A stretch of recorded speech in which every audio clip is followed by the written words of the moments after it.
Sit down, you're rockin', sit down, you're rockin', sit down. I don't know why I picked Sit Down, You're Rockin' the Vote to be the song that we sing, because I've been singing Luck Be a Lady all day. Well, Luck be a lady tonight. Luck be a lady tonight. Luck if your lady is a lady and a lady. Luck be a lady. Pitch perfect. Cackety cackety cacao. The entire opening number, I was fully like making those sound like the Bob the Drag Queen sounds the entire time. It was like cow. Oh, I thought you were doing a BB Zahara Benet reference of like, I want to be very kakra-ta-ta, you know? Yes. Yeah. I mean, that is... Rakataki-tiki-ta-ta. Yeah, I'm... You can say it. Pussy, bitch. Just like the song, just like the dolls were on stage. Oh, they were all little pussycats. Pussycats, that's true. Well, welcome back to, it's March. It's mid-March. Where the Ides? It's the Ides. Oh, it's a beautiful spring day outside, I can tell. Wait, spring is not... Sprung. Nah, Sprung. let's not predict that. That seems unlikely. We just got our last snowstorm of the season. I'm sure. I'm not going to predict that either. How are you, Molly? How are you doing? I'm good. I was just texting my sister because I bought some chocolate last week, and then I opened one up today and was like, "Why is this heart shaped?" Because I fully forgot that Valentine's Day is a holiday. So. For listeners, we're recording about a week before Valentine's Day, so that was my evening so far. Molly, would you like to know what our Valentine's Day tradition has been since we've been married? Love to hear about it. We get Cheesecake Factory every year. We amazing. Either go or we order it and take it to go. Pete Buttigieg gays, everybody. Yes, we catch us in the next Dolly Parton musical on Netflix as townspeople. If you could be so lucky. Oh my God. If only. Could you imagine? Molly, this week it's your turn to give us the little summarization, hopefully within a minute. This one's pretty short. I think I can do it. I think you wrote a very succinct that's how you pronounce that word, succinct. Yeah. Summary. So I can't wait to hear it. Your time starts now. At the film's opening, gangster Nathan Detroit needs $1,000 to secure a location for his floating craps game. Nathan runs into gambler Sky Masterson and ropes Masterson into the $1,000 bet that Sky cannot convince local missionary Sarah Brown to go to Havana with him. Sky convinces Sarah by promising her a dozen sinners present at her upcoming prayer meeting in exchange for going to Havana. In Havana, Sarah begins to fall for Sky, but when they return, Sarah discovers the gangsters running their craps game out of the empty mission and assumes this was part of Sky's plan. Sky then fixes the perceived betrayal by 1, winning the participation of his fellow gangsters in a craps game and bringing them to the mission for the prayer meeting, and 2, telling Nathan that he didn't in fact take Sarah to Havana. All then forgiven, Sky marries Sarah in a double wedding alongside Nathan and his fiance of 14 years, Adelaide. Finale. Wow. That was, you had 2 seconds to go. Incredible. Ooh, our best one so far. Incredible. Love that Adelaide doesn't even get mentioned until the last page dust sentence because she has nothing to do with the plot. She's my favorite character, but I couldn't find a way to justifiably include her in the summary. Explaining what she's doing. Truly wild. Yeah. No, that was great. Good job. RJ. What is your relationship to guys and dolls? I'm not going off script anymore. I'm not trying to come up with anything new in this question. I'm just going to say, what is your relationship to guys and dolls? Thank you. I was this was our senior spring musical. So this was the last show that we had while I was in high school. I chose not to do it because at the same time, we were really pushing forward on trying to win like first place at state for speech and debate. And like I was vice president at the time, toss. We did it, Joe. And the president and I were really focused on making sure that our team was really ready for state because we really wanted to be first. So I chose not to do the musical.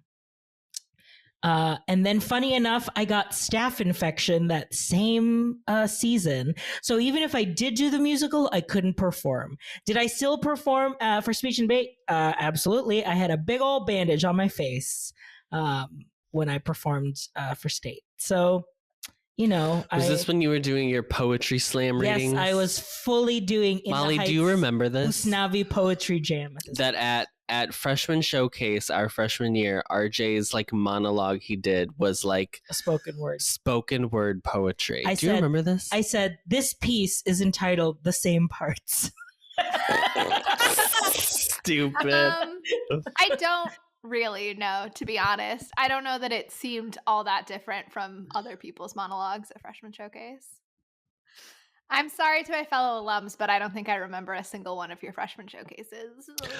I wasn't in freshman showcase, so you definitely don't remember mine. Okay. Yeah.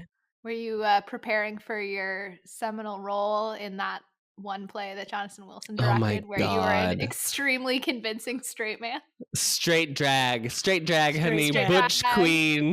The category is straight drag, first time being straight. No, I just didn't. Adam and Bryce Gangle just have great chemistry on stage. So I think I was just like too fresh and I was too nervous of like, I didn't know anybody and I didn't want to put myself out there yet. So yeah. As opposed to every other theater student that we had who couldn't wait to show off to everyone. Truly. Yeah. It's okay because then a senior year, RJ and I hosted freshman showcase and we did a bit where I was like, it's my turn to do freshman showcase. So I performed part of your world reprise.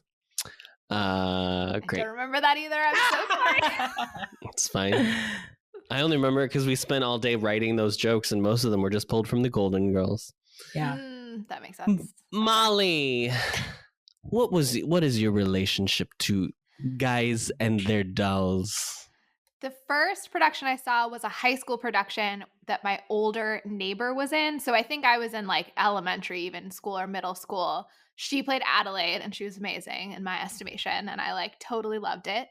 Other notable productions I've seen were a JCC that I worked at one summer. They did it not the summer I worked there, but the next summer. And then when I came to like support them and stuff, I was hanging out with the director and he was like, I did not realize how Christian this show was before I picked it for the JCC, which was extremely funny. I also at Oregon Shakespeare Festival saw Mary Zimmerman's production of Guys and Dolls. And before I saw it, I remember I texted Julian and I was like, I kind of hope it's like just Guys and Dolls and like she doesn't do anything to it. Because for listeners, absolutely. This is like an experimental Chicago director who like deconstructs texts and stuff. And I was like, wouldn't it be funny if it was just Guys and Dolls? No, it was just Guys and Dolls. There was no commentary. There was no like visual moments or like any like it was just Guys and Dolls. The director's note was like, I think this is a perfect musical and I've always wanted to direct it. Here you go. Amazing. Amazing. Well, you know who she shares that in common with? This is Bob Fosse's favorite musical. Oh, he said that's very interesting. He has a quote where he was like, it is the perfect American musical theater piece. Yeah. Wow. Which is crazy. I kind of agree. I feel like when I think Golden Age musicals, this is like top of the list of like perfect example of what a musical is to me. Yeah. And then the last one is The Simpsons. There's an episode of The Simpsons where Mark Hamill is in a local community theater production of Guys and Dolls. And when they cut to it, it's just him on stage going, Guys and Dolls. We're just a bunch of crazy guys and dolls. Oh, yeah, guys and dolls. Guys and dolls. And I used to sing that with my siblings constantly to the place where, despite the amazing music in this musical, it is still the first thing that plays in my head anytime that somebody says the title. So that is my myriad relationship. Guys and dolls, we're just a bunch of crazy guys and dolls. Oh yeah, guys and dolls. This is a conceptual nightmare. I mean, Nathan Detroit would never wear this. And this song isn't even in the show.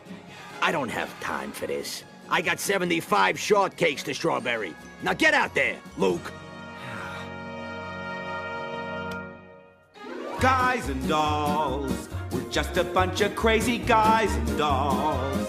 Oh yeah. I want the mayor dead. I want his wife dead. I want his cat and his dog dead. That is so funny. I will say when our school did it, Matt, listener of the show, Maddie, my best friend, was nicely, Mm-hmm. and he really rocked the boat. He really did. He truly did rock it. He really rocked it. So my background with the show, this is one of those weird golden age shows that I do not know. I had never seen the movie. Very rare for Adam. I had never listened to Golden Age Gay. Famously a golden age gay. GAG. A gag of all gags. A gag. I knew like the big songs. Like I knew Bushel and a Peck. I knew Adelaide's Lament because I'm a character actor. I'm a character actress, sorry. And I knew Sit Down, You're Rocking the Boat. And I knew Luck Be a Lady because I think it's at this point very hard to escape Frank Sinatra's version of Luck Be a Lady, which we will have the pleasure of listening to in a little bit. But I had no idea what the show was about other than like gambling. So in second grade, my elementary school was doing like the junior version of Guys and Dolls, which like, what is that? Yeah. What does she drink in Havana? Milk. It's just a milkshake. It's chocolate. It is a milk. good way to get kids to drink their milk. And Yeah, that's it's what true. it is. That's true. And I What's had the junior version. It's still the whole show. no, it's just like cut down to like 80 minutes. probably like 45 okay. minutes. Yeah. And I was very excited to do it because I had just started doing, like I had been in, I had my important first role as Lion in The Lion and the Mouse, very famously in first grade. He And delivered then- the iconic line, "Roar! Roar! Who's that stepping on my tail? Roar!" And which, of course, that was seen and viewed, and I was offered the role of Kurt Von Trapp at my sister's high school production of The Sound of Music. Wow. So at this point, I was already a star, Booking. booked and blessed. Okay, yes. So I don't audition, sweetheart. I don't audition anymore. So I was very excited to do it. I don't think my mom really knew the show. So I brought home this little like photocopied packet of like the script and the lines I had to learn. And this is upon the realization that my mother had that this show is about gambling. Oh my God. And my this is like right after my parents' divorce, in which my dad got deeply into debt from gambling and saddled my mother with that debt. So like it became quickly something that I was not doing was Guys and Dolls. Wow. So ever since then I've just never known. I didn't know. I mean, it wasn't like I was like sad about it. Like I was too young to like even have feelings about whether or not I should do anything. So yeah, I've never like seen it until yesterday. So this is all brand new. And I think it's fun. I think it's a great show. I love the concept that Adam has been living his life believing that Guys and Dolls is like the most X-rated musical of all. Like Yeah. it's the only one that's actually not appropriate for children. Of like you Absolutely. can do Rent Junior, but like Guys and Dolls, I don't know, guys. Yeah, full rent. Yeah. Body contact. Hair. Hair. Yeah. But not Guys and Um, Dolls. That's so insane. So But shout out to my mom. Fully believable. Thanks, Nan. But yeah, that sounds Um, like a tough situation for your mom. I'm not I'm not Yeah. joking. Oh, 100%. Yeah. It's just it's funny now, like having watched it and being like, oh, it's so tame. It's like I don't even think it doesn't even really glorify. It kind of skirts between like no side is fully right, Yeah. which I think is smart.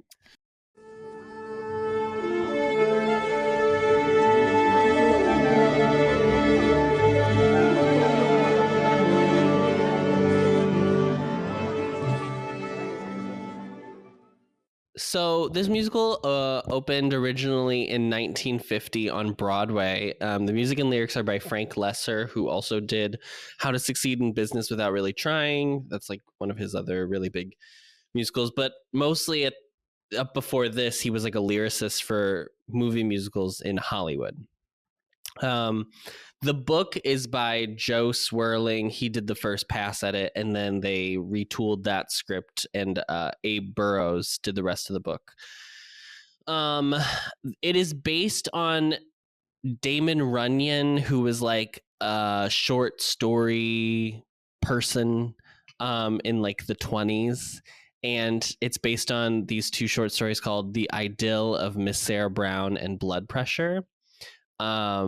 And his Damon Runyon's whole thing, which is the first song at like the overture basically is called Runyon Land. So just as like a homage to him, because he wrote about all of his themes were like very like the seedy side of New York, but still like it was all these characters who specifically talked with slang, but also like heightened language, not heightened language like Shakespeare, but like they were very like polite. They never used contractions, like you'll notice in the movie. Like, Yeah, they I never noticed that. Like, it was one of the first things I actually noticed in the movie. So Yeah. So that was like because they're trying to overcompensate for the fact that they're ignorant by like appearing as though they're like really intelligent. That's like the whole point behind it. I also have seen that like the slang that he used was like not a real thing that nobody actually spoke like this. He just like invented an urban slang for his stories. Which is great because I feel like didn't we talk about this with another one too? No, maybe I'm thinking of something else. I don't know. I feel like I was having this conversation recently where we were. Oh, I think it was West Side. We were talking about how maybe it wasn't. I don't know. I'm cutting this whole bit. Anyway, just release this part for the episode. Yeah. So anyway, so that's great. So Joe Swirling, the original book writer, he helped write. He has like a bunch. If you go to his Wikipedia page, it's like filled with like partial credit on screenplays in like late 20s, 30s, 40s Hollywood, which is truly wild. Notable movies he helped write include Gone with the Wind and It's a Wonderful Life. Oh, wow. Which has a repeat actor. Did you guys notice that? Who? No, who?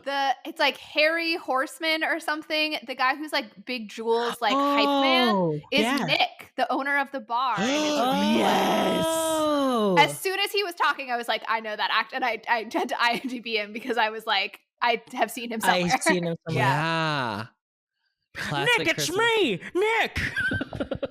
Was that your thing? That's my was that your Jimmy Stewart? Yeah, that's my Jimmy Stewart. Nick, it's me. You gotta believe me, Nick. I don't know. Why do you sound like Harry Carey? So anyway, that was wild, but they didn't end up really using his book. So Dang. Abe Burrows kind of helped build this character, Nathan Detroit, around this actor named Sam Levine. But he like specifically wasn't a singer, but he like lived in that. He was such like a character of that, like he embodied that persona so well. So in the show, Nathan Detroit's only song is Sue Me, which is the duet he has with Adelaide. And Lesser specifically wrote the duet so that they never overlapped because he wouldn't be able to sing a harmony line. So like that's why the song is like he has like the slower part and then she like has the like more upbeat part and they kind of it's like a conversation song. So I thought that was interesting because bizarrely, one of the most famous singers of the 20th century plays Nathan Detroit in the film.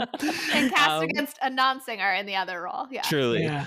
And Adelaide was also crafted for Vivian Blaine, which I loved because I guess they wanted her originally for Sarah, but they didn't think she would actually she was too charactery. So they built the character Adelaide for her, which is amazing because she's so good in this role. I should say, when I said opposite, I meant Marlon Brando as Sky Masterson, not Adelaide. Yes. She's a singer. Yes. The 2024 movie adaptation will be sexy Nathan Detroit and sexy Sky Masterson having sexy sex, and I've decided that's canonically what we need. Oh, okay. Gotcha.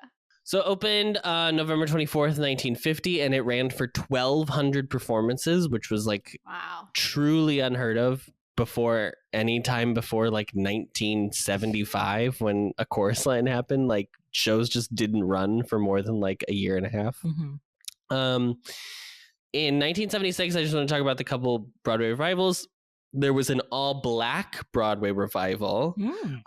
Ken Page, who we've discussed as Oogie Boogie, and also the original Old Deuteronomy. He played Nicely. And they what is it called when they rearranged all the songs to be more gospel-y and jazzy and just living in that vernacular a little bit better. Nice. Which got great reviews. And then in 1992 there was a huge revival, and Nathan Lane played Nathan Detroit, and Faith Prince played Adelaide. Faith Prince, who we know? No, we don't know. Miranda knows. Mary Ellen knows. She coached. She was a vocal coach for Loyola for a little bit before we left. So a lot of our singer friends got to work with her. And then in the original production, I didn't mention it, but Robert Alda played Sky Masterson. Robert Alda, you might recognize the last name Alda because it's Alan Alda's father. Hi, I can't do it. Hold on. Yeah. It's a little Harry McAfee what you're trying to do. I'm Alan. I know. There you go. There, that's better. Was that's that better. it? Yeah, I'm Alan. I'm Alan Alda. Nuclear energy. Nuclear energy. I can't do it. It's so hard. It's getting Harry McAfee. What is his name? My God. Circle gets the square. What is his name? Oh my God. Ben de la Creme. Ben de la Creme Snatch All-Star Game Snatch Game was. Well, I can only think of Leslie Jordan, and that's just Bob. Harry McAfee by My Birthday was played by Paul Lynde. Oh my God. A movie we've done. Yeah. So at the Tonys, it won every award it was nominated for. Wow. Hamill sweep. It won all 5. It won Best Musical, Best Performance by a Leading Actor for Robert Alda. It won Best Performance by a Featured Actress for Isabel Bigley, who played Sarah, Best Choreography, and Best Direction of a Musical. Cool. So good job. Good job, guys. Guys and their dolls. And then I read this other thing too, because there was this entire section that was this musical has bizarrely been recorded 7 times. So there are 7 different versions you can find on CD or whatever, if you're looking for CDs. But one of them, which I thought was absolutely crazy, in 1965, there was this bizarre Hollywood mail order thing where you got 4 CDs, and they were 4 recordings of the songs from Finian's Rainbow, Kiss Me Kate, South Pacific, and finally Guys and Dolls, which were 4 of the most popular musicals up until that time. And some of the singers on these 4 albums are Bing Crosby, Frank Sinatra, Debbie Reynolds, Dean Martin, Dinah Shore, Sammy Davis Jr. Like, it's just like, have you ever wanted to listen to some of the greatest singers of the 20th century? Enjoy, which is, I think, really wild. I feel like you're presenting this as like, why is it wild? Of course you want to make a CD with really good singers on it. I know, but how often does it happen? Oh, This is yes. the next time this happens after this is when the Hamilton like mixtape CD comes out in 2018. So it doesn't happen often. Let's say that.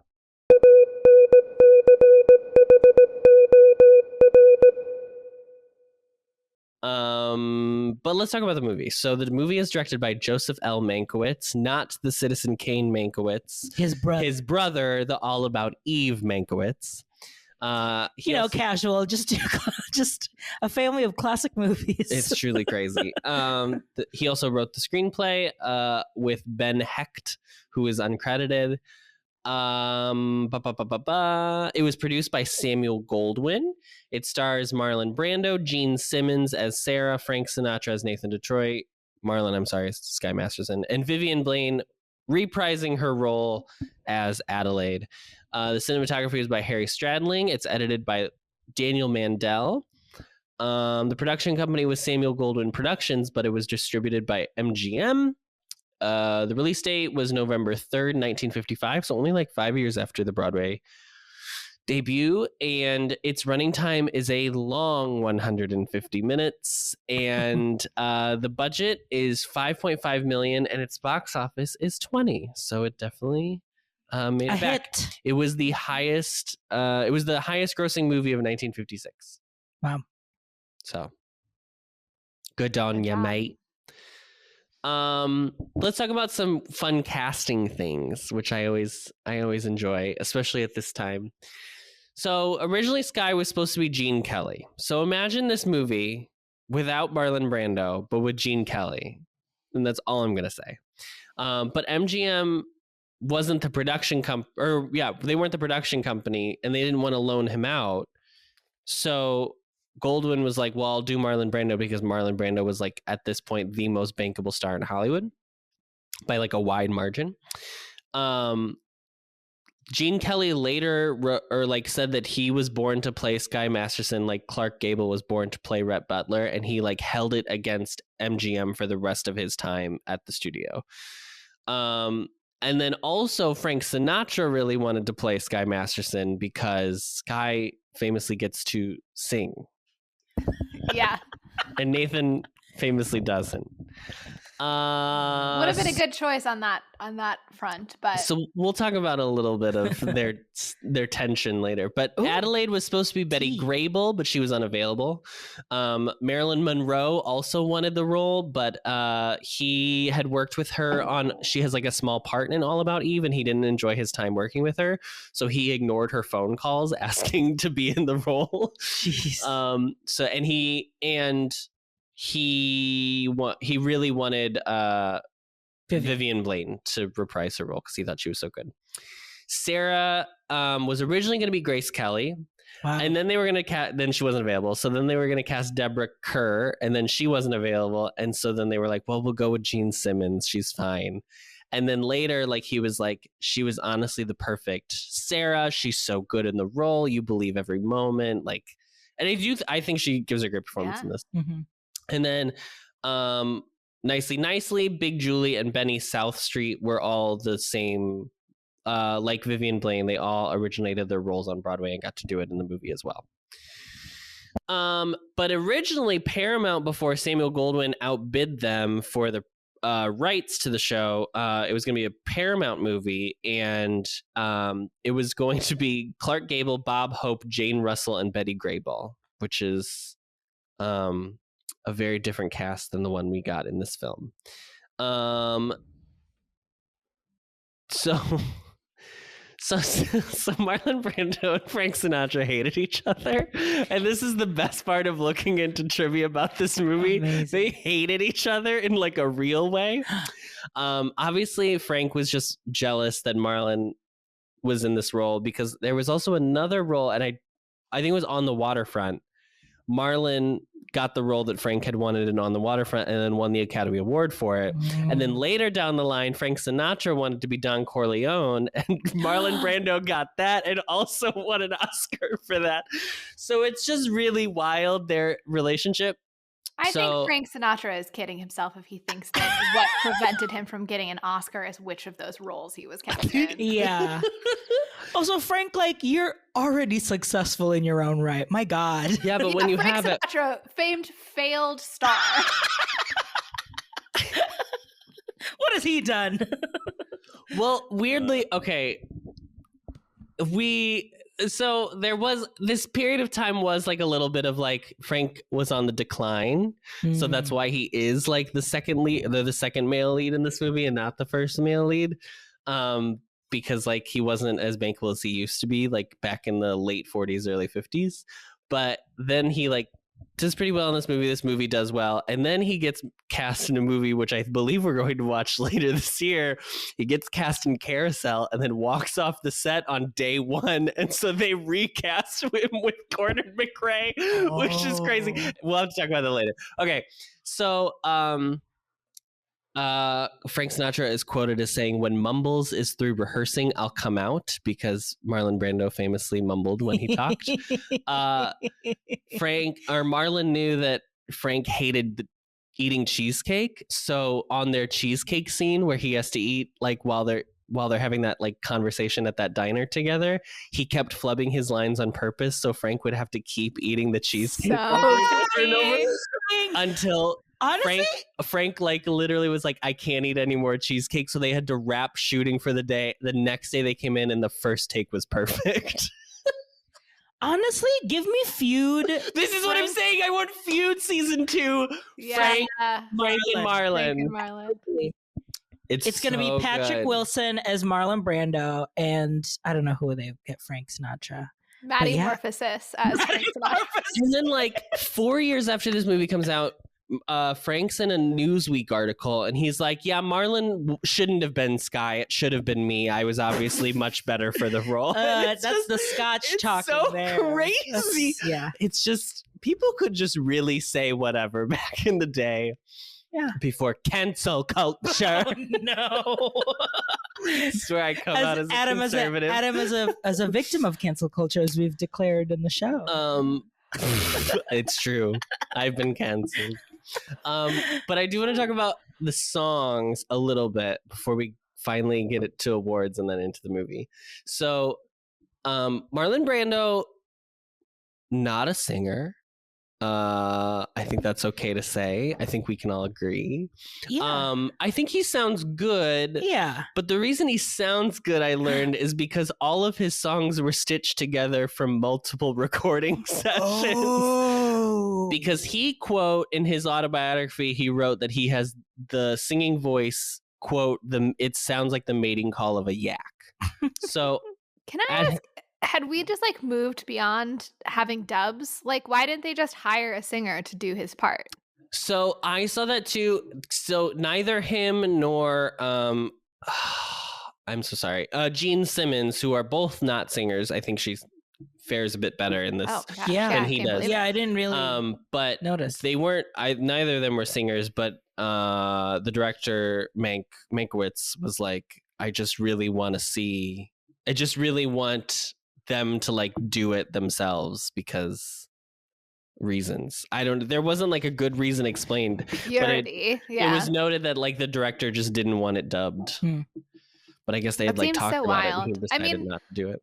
I agree that I felt like in the first song there were some high notes where I was like, with Brando, but like other than that, it really didn't bother me for the most part. So it's kind of wild to me though that they didn't just dub. Like it just seems like so much easier than stitching together a bunch of recordings and making him go through all that. But okay. Yeah. So then there's this other great story about a song that was written for Frank, because obviously if you're gonna have Frank Sinatra in the movie, you're not gonna give him one song to sing and it's a duet. You're gonna like give him a bunch of stuff to do. So Frank Lesser wrote the song Adelaide, which is comes after once they announced that they're gonna go get eloped. He wrote it for Frank, and then Frank Sinatra refused to perform his one ballad, Adelaide, in character as the comic, like character actory person that he was portraying. So instead he was like, oh, I'm just going to croon it because that's what I do. And Frank Lesser was like, no, oh, I'm sorry. And then Frank Lesser was less than pleased with the star's turn in the comic Sue Me number. And, and supposedly Frank Sinatra said, we'll do it my way or you can fuck off. People just are wild in the 50s. It's so delightful to imagine people in the 50s swearing because it's like not captured on film anywhere. So it's just like so funny. You're like, Frank Sinatra didn't know the F word. They didn't invent it yet. Yeah, it hadn't been invented. And then when Brando pointed out that Mank should like tell Sinatra how to sing his songs, like actually direct, Mankiewicz refused, and Brando swore never to work with him again, and he never did. So, wow, just truly some. So that the Adelaide ballad is not in the movie, or did I just forget about it? It is in the movie, but he crooned it. Like it's still that croony number in the bar. Gotcha. I didn't pay attention for that. I thought that you were going to be like, and then in the end, they cut the song entirely because they couldn't agree. So it didn't leave a big impression. Sorry, Frank. No, I think the song's like fine, but it is crazy that like he wrote him a song and then was like, but I'm going to do, I don't know, just everything He's gonna do it my way. Okay, so at the Academy Awards, this was nominated for Best Art Direction for a color film, Best Cinematography, Best Costume Design, and Best Scoring of a Musical Picture, although it didn't win any of them. And at the Golden Globes, it did win Best Motion Picture Musical or Comedy, and Best Actress in a Motion Picture Musical or Comedy for Gene Simmons. Wow. Let's talk about this movie.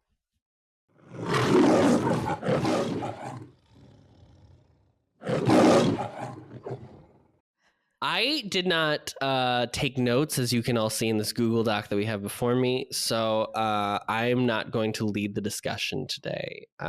Since Molly is the one who suggested this film, I vote Molly has to lead the discussion. All right.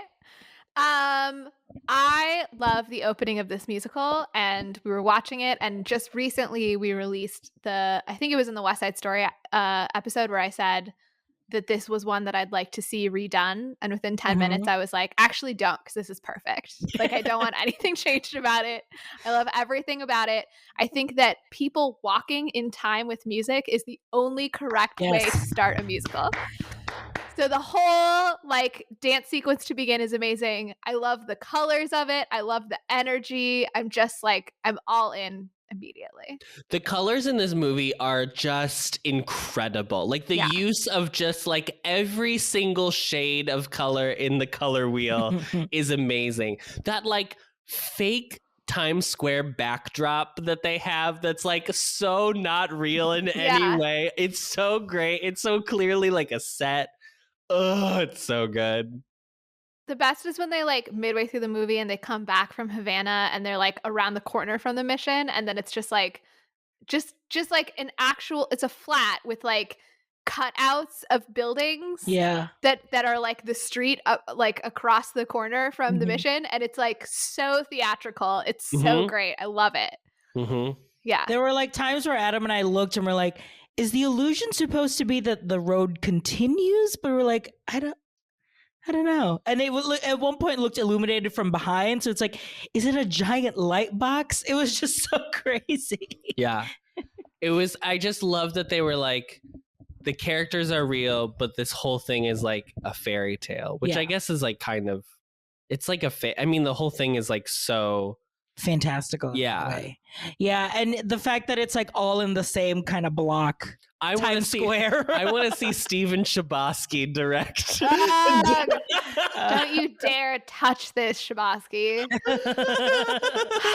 I don't think he would. He famously hates music. Yeah. So the beginning of everybody walking in time and all these little like different scams that everybody has going on is so good. It sets the scene. It places you in the world. It gives everybody like a little comic moment to do.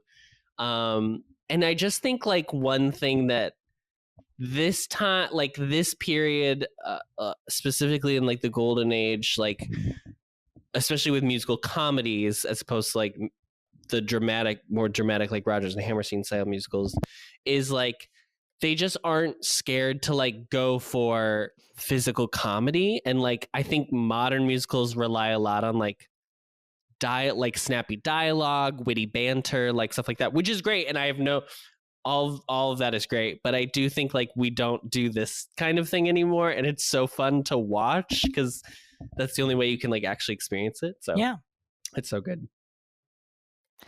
And I love the way that like the fantasy setting, I feel like this, while it has like atrocious gender politics as most musicals do, it's like I feel like even in 1955 they're like winking at me with the gender politics. Do you know what I mean? Even Yeah. though like this is not a time period known for like treating women well, I'm Right. still like I just like can't actually be offended by any of it because it's like so disconnected from reality, and it's so just like here's a made up version of a world, and then Right. like let's just have some fun in it is so the tone. Well, and every like, if I met a person in real life who literally only referred to women as dolls, or broads, Right. I would horrifying, like disgusting. Send him to the gulag. But in this, it seems like almost it's the or like you as the audience like recognize that it's like they're all buffoons, like they're all these like stupid men, like to some degree. So there is a bit of like, yeah, wink wink, like aren't they also dumb for calling women, which is obviously not what it's about. Yeah, I think I have to get into the outside research here because it's like very on this topic. So returning friend of the pod, Raymond Knapp, who wrote the musical and formation of national identity. So he talked about this in terms of so he wrote this whole book about how musicals express an American national identity. And one of his like big themes is the marriage trope. And the idea of the marriage trope is that you are bringing two incompatible ideas together through a couple that gets together. So his argument is that in this one, it's like hedonism and then like strict Christianity. And like that's them coming together. But what I really liked is that he said this is basically an urban cowboy story that like really that like more so than a fairy tale. They're cowboys, but they're just in Adam's face is so Adam's face. I love this. I love this. So he talks about how in cowboy stories we have, quote, the lawless, mostly male society is civilized through religion and marriage and other feminine contributions, end quote. So it's like about these cowboys being like tamed by their dolls, right? And so I just think that that's like such a cool concept is that what we're doing is like a fantasy urban cowboy story. Yeah. That's so cool. I love that idea. I also thought this musical reminded me a lot of The Music Man. As a person who like grew up with The Music Man in a very real way for a very long time, I was like, oh, it's almost the same like the sky structure of the plot of like guy tries to con girl, fall in love. Yeah. That's the plot. Yeah. And, you know, like the conflict of the girl being like, is he truly changing or is this all still also there is something nice about this musical where I was like, there's no stakes and I'm okay. Like I was like, nobody's gonna die. Like you just need to get $1,000 or a game won't happen. Like, okay. Like I was enjoying the fact that it was just like a slice of life of this real world. Not real life. Yeah, absolutely. I loved, and then so we move from the opening into like a setup scene where we get our exposition and we meet Nathan and his like two henchmen. And the way that we like get kind of the establishing exposition is this cop who's asking the henchmen about this floating craps game, and they play it so straight that they don't know what he's talking about, and it is so funny. He's literally he's like you know his floating craps game, and they're like, it's like on water or like I don't on a boat. Like, so There's like no wink to it at all. There's Yeah. no indication of like Yeah. they know what they're talking about. It's so funny. I love This is like when you're trying to like teach how to like do comedy as like a high school theater director, Yeah. and your kids are all leaning into the joke. You need to show them this scene and be like, do you see how they're just acting like this is an actual conversation? Right. That's why funny. it's funny. Yeah. I really like the exposition part of it too of Nathan and his gang is that they go into so many different establishments in their like interior scenes. So they're a Mindy's eating cheesecake. They're walking in front of a store. Like they are always like going in somewhere. The like barber shop where they do Reliable Nathan. Like there's always a place which you could tell that they were like, we built all of these interiors. Please keep going in and out of them for the entire movie. Yeah, they do a really good job of making it like a rich visual landscape, Yeah. even though they keep it to like this one block basically. Yeah. But there's Yeah. like, they go to a lot of places, and oh my God, the like calligraphy in the windows of all the businesses that say like Oh, yes. barber shop is like, I Yes. just want that back so bad. I Like, I don't know. even know if things I was like know. that in the 50s, but I'm like, that's my fantasy is like every Yeah. block is that. It's the like grocery store signs like outside with like cocoa nut, like 50 cents. Excuse me, like, sorry. Coconut spelled COCOANUT, which I absolutely screamed at. It was great. I really hope that our listeners that our vocal work is conveying to our listeners the like visuals of what's written is us being like coconut. Do you Yes. understand what I'm getting at? It's Can you hear the coconut. cursive? We're speaking in cursive. I also liked there is something about the like 50s of it all, which I think again, this movie is supposed to be, I think, in the 20s would be my guess. Or 30s Or- maybe. Yeah, or Yeah. 30s. So it's funny that like it still feels so this movie couldn't take place in any other like couldn't have been made in any other decade but 1950 to 1960. And I think it goes back to like that whole thing of like this is the Americana that like everybody is always like, this is the time. And I really just think it was like the designs, I think at the time were like good, like Yeah. the aesthetic Visual of the aesthetic. visual aesthetics was on point, and we don't need to go back to anything else about that anything time. else about But just the 50s. visual aesthetics. I But mean, I will just- say Yeah, Sarah Brown's hair is everybody's grandma's hair.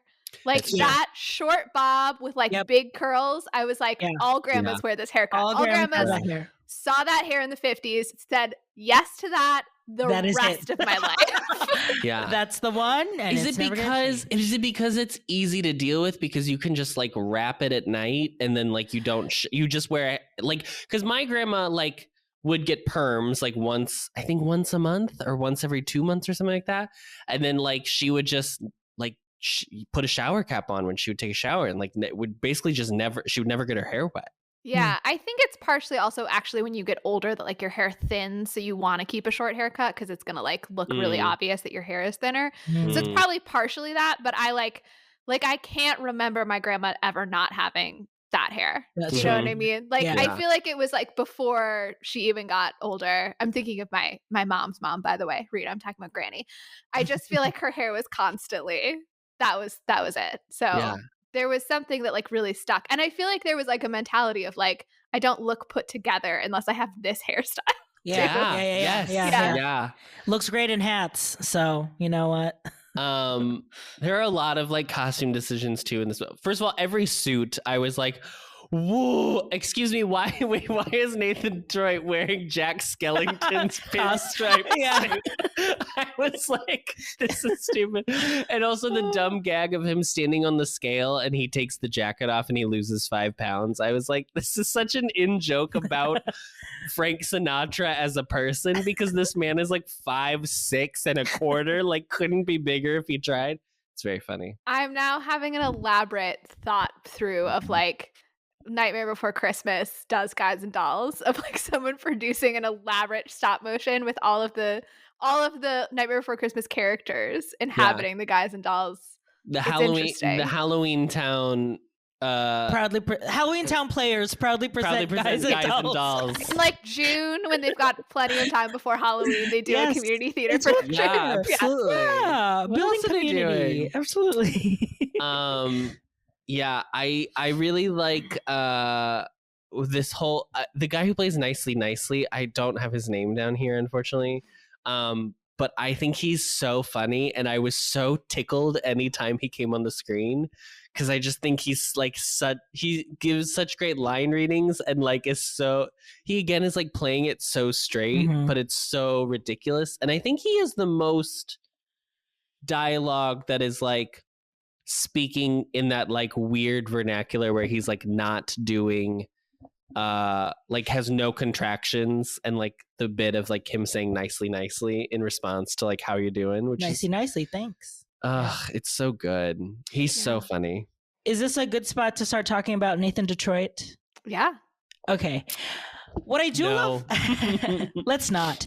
What I do love about Nate, and I made this comment watching the movie, is there is something so charming and endearing watching Frank Sinatra play such kind of like a down on his luck schmucky guy who's like the stakes right before the movie is that he ran the craps game. Like there's so much like all the guys kind of respect him, and like he comes from a very high pedestal, but from the start of the movie he is fully like, I can't find a craps game. I'm broke.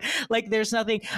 Adelaide wants me to marry her, and I like just don't want to. Like there is something like really charming about kind of seeing him in like it's post hubris, like try to scrap himself up as like it's his former glory or something. I think you've actually raised an interesting question, RJ. Does Nathan want to marry Adelaide? Because I feel like we get very mixed messages. It is that. very mixed. He is very mixed this entire movie, because there are scenes where he like says he like loves her. Yeah, I love her. Yeah. And I think that part is true. I don't really question whether or not he loves her, other than like Frank Sinatra's acting ability. Yeah. But like per his dialogue, I do think he loves Adelaide. But I think he's like, it's like the classic it's hubris, right? Man is scared of getting married. Yeah. I almost felt like because tired trope, because of the like doing it for some doll kind of like, this is like every big man, their big downfall is that they have to at the end of the day succumb to like what a doll wants him to do. And I think it's playing more into that like pride thing, but I think it's his acting is a little you don't really get like a full picture of like what Nathan wants. There is something too about this movie, or this musical in general, because it's like about two couples, that feels very Shakespearean to me. Like the way that it ends in a wedding, like I just felt like I was like, she's giving 12 nights. This is just a good old romp. Like we're all just having fun. Yeah. This is so light. Yeah. It's all fluff. It's funny because I feel like double weddings are like kind of something people think of as a stereotypical musical thing, but they're like not really. It's like not that common. It is more common in Shakespeare, or like I think Seven Brides for Seven Brothers. I think they pay that off with an actual 7-person wedding at the end, from my recollection. But like, yeah, it is an unusual thing, and it's not uncommon to have two couples. But the way that it's like, that's truly the whole plot is like, will these two couples get together? Yeah, you're right. It's very Shakespeare comedy. But also, it's like this era had like a lot of those like the B couple, if you will, the Adelaide and the Nathan, who Adelaide is like in Oklahoma. It's Ado Annie. It's who else did I say? It was there was another girl. Oh, Bianca and Kiss Me Kate. Like it's the same trope of like the dumb ditzy girl who's like in love with a guy she probably shouldn't be in love with. Right. The part that all three of us want to play in every musical we watch. Yes. If I could the rest of my life be in like a rep theater production as Adelaide. Annie and Adelaide. Yeah. Truly, sign me up. Pay me $5 a week. I'm happy to do it. Yeah, absolutely. I want to say, I mean, not to like get too deep on Guys and Dolls, but I think that Nathan loves Adelaide, but fears like the institution of marriage, and he fears that it's going to like make his life boring, and he's going to have to give up the craps game and stuff. I think that's what we're supposed to understand, because he really does like defend her in quite a sweet way, I feel like, to Sky, who is like, his thesis statement I wrote down is dolls are fungible tokens, because he believes that they're inherently replaceable with one another.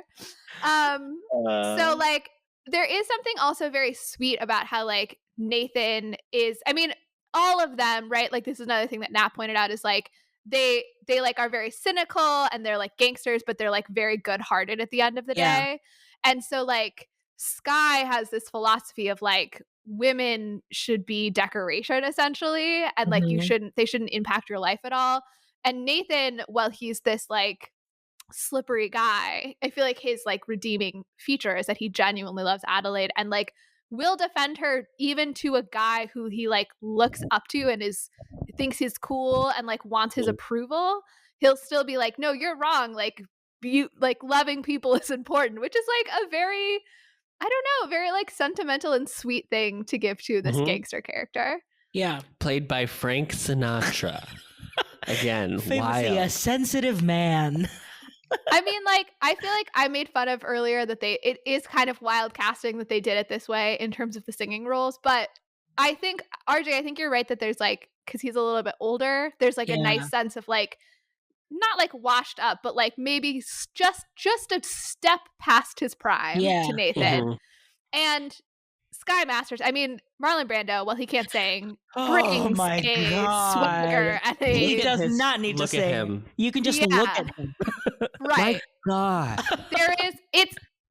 It explains why Sarah would be so drawn in by him, because he is played by Marlon Brando in a way that Gene Kelly could never, to be honest. I mean, like, Gene Kelly, in some ways, I see him as Sky Masterson, but like, Brando in this role makes it interesting on a level that it shouldn't be allowed to be interesting. There is that like, he's just like presence.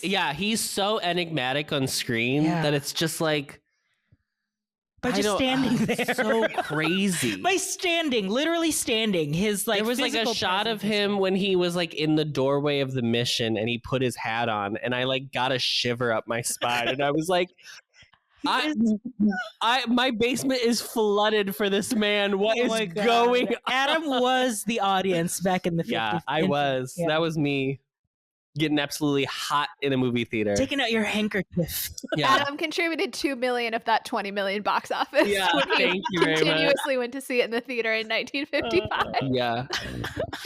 There is, I mean, and I think like the age thing too with Nathan is that having him coupled with Adelaide, it kind of adds more to that conflict of Adelaide, where it's like, I don't want to do this anymore too. Like, I want us to like be in a family and have like boring, like she's the one that wants the boring jobs, and she's the one that's like, we've been engaged for 14 years. Yeah, and she's what's her name in Little Shop of Horrors? She's Audrey. She's Audrey, yeah. I'm pretty sure you have to have an A name if you're going to be character actress. Hey, no, Annie, Audrey, Adelaide. Absolutely. I do. If we're gonna move on to Adelaide, let's do it. One couple to the next. Yeah. So let's finish up the couple. I would like to play probably the best female comic song of all time. Adelaide's Lament. Yeah. They get off at Yonkers racetrack for the 14th time. A pacer can develop la grip, la post-nasal drip, with the wheezes and the sneezes and the sinus that's really a pip. From a lack of community property and a feeling she's getting too old, a person can develop a bad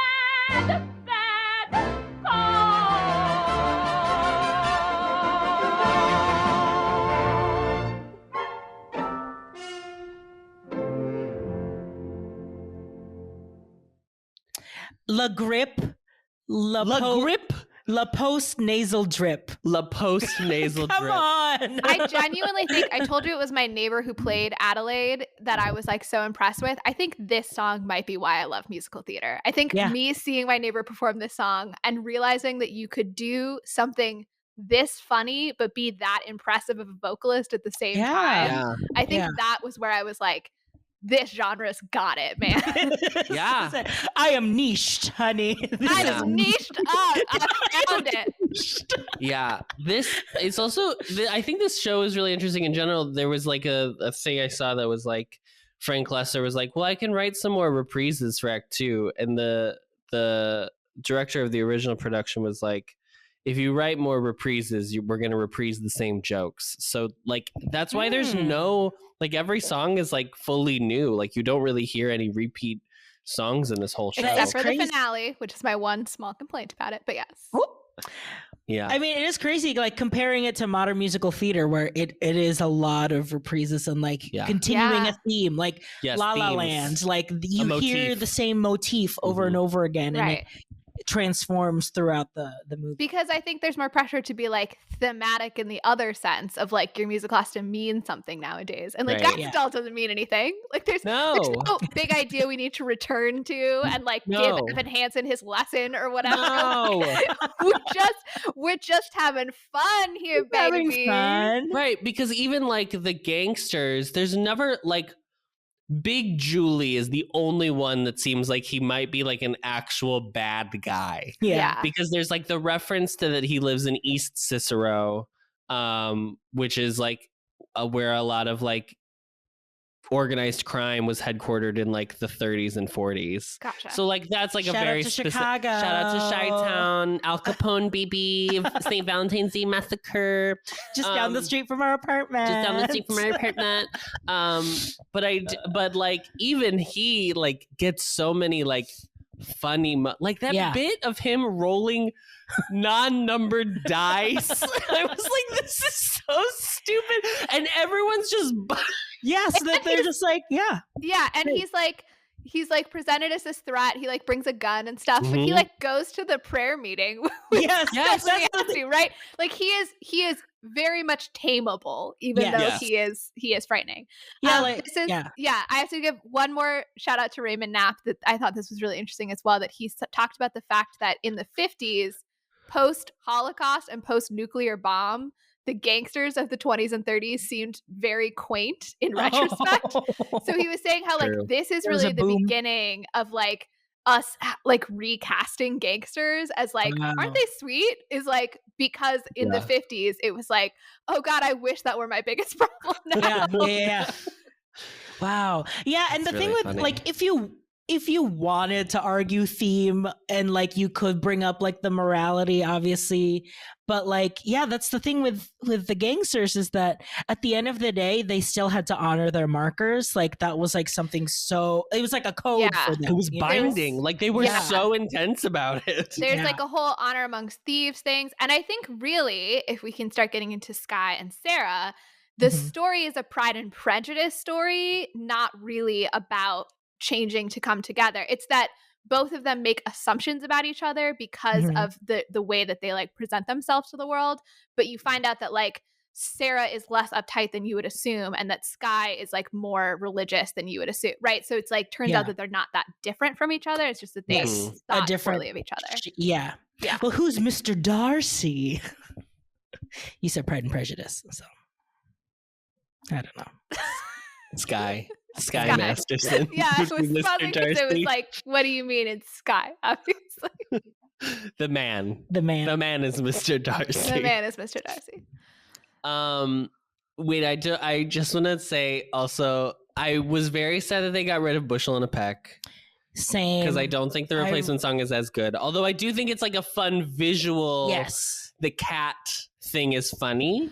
Oh, okay. That's the replace the cat one. Gotcha. Yeah. I did miss Bushel and the Peck because I love that song. Bushel and Peck because I think it's a good song. Yeah. I wrote down that the cat number was great visuals, great innuendo, and atrocious music.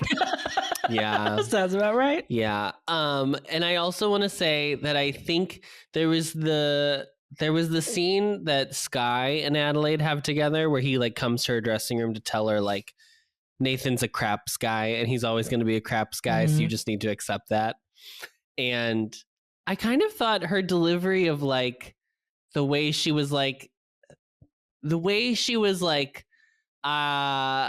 like you won't know until you fall in love with someone you shouldn't love, that I was like, oh, this is like really like I was very touched by it. I thought it was so sweet because I thought she's very like Rosen Island as a character, where she's like so naive that like when you see them own up almost to their naivete, it's almost like it's so saccharine sweet that I got like a little jolt out of it. I was like, oh, she's so cute. Yeah, I mean, there is something very sweet about a character who's in a very cynical environment and remains extremely naive and like keeps believing in that she's going to get married after 14 years of being strung along. But then she's also rewarded for it, which is like so great that like they do get married in the end. Yeah, I do have to say before we move on from that it is so wild, the concept that this woman's mother lives in Rhode Island and she's been writing her letters for 14 years saying they got married and now have five children. And her mother has not once managed to visit them and try to meet her 5 grandchildren. Yeah. It's amazing. It's amazing. I will tell you, as a person who has a parent who is now a grandmother, my mom was like texting my brother being like, how many weeks do I have to wait till I get to meet my grandchild? Like, would not fly in the real world, but that's what makes it funny. That whole bit it's very good, and it's played very well when she reveals that she is created 5 children out of the air. Frank does a really good job of reacting to it too, because there is something of like he accepts all of the decisions that she makes, because it's like, well, at the end of the day, because I don't have the guts to marry you, it's like, okay, well, yeah, we can keep stringing it along. I was very charmed by both of them, like in that after the performance, like in the dressing room. Yeah, the way that they gradually reveal it, where she's like, I did tell you we got married. After a while, I did also have to say we have a baby, and just like building until he goes, how many kids do we have? 5. Yeah. Let's talk about should we talk about Sky, or should we talk about what else should we talk about? I think Sky and Sarah as a couple together. I want to talk about Sarah, because I think Gene Simmons is really good in this role. I was really surprised at how much I really liked her in the movie. Like honestly, Havana was like, oh, she's almost like the star. Like she kind of just like took me away and was like, she's doing so well in this that I'm like, oh, I'm really like rooting for her. I was rooting for you. It is crazy. It was crazy that like it's a role that's written like, I think it would be very hard to do, because you have to get in the audience on your side, and then but she's also written as like a nag, like she's just like so awful when you first like encounter her, that like I do think it's the Havana sequence that like really she's like allowed to like shine, because the bit of her like drinking the like milk with Bacardi, rum chata, basically. It's rum chata. And then like getting drunk and then having like a 30-person brawl in this bar. Like this is it's so good. And then like I think the like very sweet moment she has right before the reveal of the craps game in the mission, but like that little moment on the street is also very like sweet and charming, where I was like, oh, she's like really nailing like this performance. And I did like, speaking of one other thing about her, they came up with this bit that she like her like nervous tick is she like undoes a button, and I was like, oh, that's such a great like visual clue to let you know that she's like almost two, but like she's literally too buttoned up, like right. she's trying to like just like relax a little bit on the inside and like isn't letting herself. So I was like, oh, this is like such a great little moment a little in for the audience. I thought it was a neat little trick, actually. I was really intrigued by the way that both of the female characters were like psychologized in this movie, because Adelaide obviously has the psychosomatic cold. That's like her big thing. And then Sarah's got the button thing. And she also, in like the first scene with Sky, she says something about like, oh, you think I'm like repressed and therefore I'm like fascinated by sin and like attracted to it or something. And I was like, this is interesting. I mean, it's interesting in that like clearly this was very hot in the 50s. Like it was starting to become mainstream to like understand Freud and stuff, right? Yeah. But also that like going back to like this is a cowboy story, I feel like part of what it was saying was like men are so dysfunctional that like women take like they become like sick by nature of trying to love men, that like it has to drive you crazy essentially. I don't know, I just thought it was sort of interesting that they both had these like diagnosable quirks sort of. Yeah.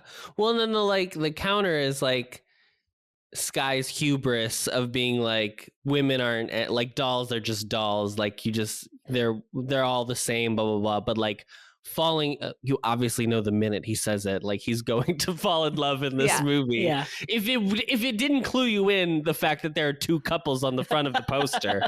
But I was like, oh, it's like it's the opposite of that, where it's like the man is like women aren't, it's like the classic like joke where it's like women get over breakups pretty easily, and then men will like cry about it for like months because they have lost the only thing that actually gave their life meaning. I'm not aware of that joke. I don't know what you're talking about. Maybe it's just a men joke. It's a classic. It was a private men's joke that I'm not going to be doing. Sorry. When y'all are hanging out with the bros, you talk about how you always cry over your breakup. Gentlemen only, ladies forbidden. Yeah, golfing. But yeah, I definitely. This movie does not pass the Bechdel test. Oh yeah. But just to kind of put a cap on Sarah, yeah, I think like Simmons does a really great job of drawing the audience in and making the shifts believable. Because I think with such a kind of almost stocky beginning to her character, to like have her make the shift of like letting herself loose and falling in love with Sky was really believable. And If I Were a Belle number. I know, she got to belt. It's very surprising that you said that she wasn't like a trained singer, because I think she sounded great in If I Were a Belle. I was very surprised reading that, because I was like, oh, she sounded really, like, yeah, she sounds really good. I think Sky Marlon, I think it's very clear that it's a bit of a struggle, or there's more points that you notice the like effort. Whereas I didn't notice it with her, but I just thought she was so charming. I was so charmed by her. Are we going to play the Belle song?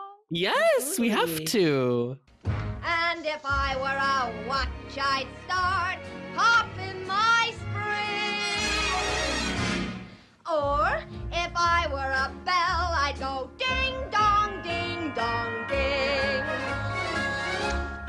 Ask me, how do I feel from this chemistry lesson I'm learning? Chemistry? Yeah, chemistry.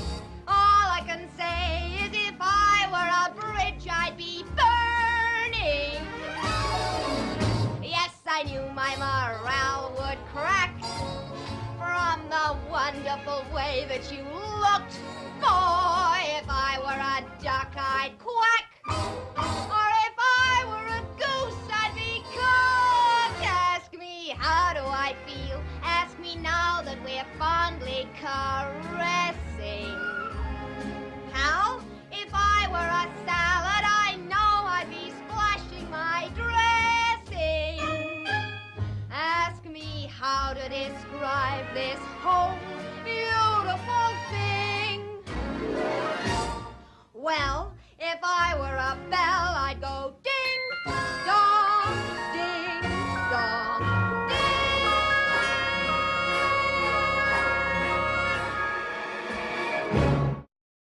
Ask me, how do I feel? Ding dong, ding dong, ding. Great. Is there anything else to say about Marlon Brando as Sky Masterson other than just like he is a sexy man? Just oh my god, he's so attractive. There was a moment where I was like, I could only think of those stories of like that he slept with a lot of guys in Hollywood, like as well, like I don't remember who they all were, but they were like, there's like classic famous stories that like Marlon Brando was like a sex pot and supposedly bisexual and had many a partner, and a lot of them like famous men. And I was like, to have been a star in the 60s. Maybe far away, or maybe real nearby. Well, we love a bisexual icon. It allows everyone to enjoy whatever's on screen. Yeah. And clearly, Adam, the only barrier is merely the time period you were born in. Oh, yeah. That's it. That's the only one. Yeah. If he would have seen you at the local grocery store, he would have been like, That's what I'm saying. that one. Yeah. Yeah. Hello. The twink! He'll shout. I do think if we're talking about Sky Masterson, we should probably play Luck Be a Lady. And then I should probably follow it up with like what Frank Sinatra then just like claimed as his song for like the next like 40 years, which is Out of his version of Luck Be a, pettiness. Luck Be a Lady. Luck be a lady tonight. Luck be a lady tonight. Luck, if you've ever been a lady to begin with, luck be a lady tonight. Luck, let a gentleman see how nice a dame you can be. I know the way you've treated other guys you've been with. Luck, be a lady with me. A lady doesn't leave her escort. It isn't fair, it isn't nice. A lady doesn't wander all over the room and blow on some other guy's dice. So let's keep the party polite. Never get out of my sight. Stick with me, baby, I'm the fella you came in with. Luck be a lady. Luck be a lady. Luck be a lady tonight. Stick with me, baby, I'm the guy that you came in with. Luck be a lady. Luck be a lady. Luck be a lady